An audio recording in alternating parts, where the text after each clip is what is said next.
জানি না কোন দিন কার সঙ্গে মালাকুল মৌতের দেখা হয়ে যাবে, কোন দিন মসজিদের মাইকে আমার নামটা ঘোষণা হয়ে যাবে, মসজিদের পালকিটা আমার ঘরের সামনে দাঁড়িয়ে যাবে। এটা তো এমন পালকি, এটাতে একবার যারা শুয়ে যায় জীবনে আর দ্বিতীয়বার সুযোগ আসে। দুনিয়ার মানুষ নিষ্ঠুরের মতো আমাকে গোসল করাবে, আতর গোলাপ দিয়া সাজাবে, খাটিয়াতি করে ও জানা ও চেনা দেশের দিকে নিয়ে রওনা দেবে, আমাকে জঙ্গলের দিকে নিয়ে রওনা দেবে।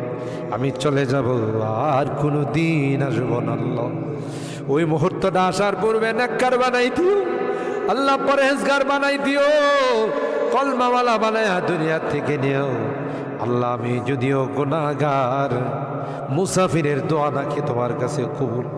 সাদা দাড়িওয়ালাদেরকে নিয়ে হাত উঠেছি আল্লাহ, আলেম উলামাদেরকে নিয়ে হাত উঠেছি, পর্দার আড়ালের নেককার দিনদার মা বোনদেরকে নিয়ে হাত আল্লাহ। যাদের হাতখানা পছন্দ হয় সেই হাতের ওসিলায় আমাদের দোয়াগুলো কবুল কর।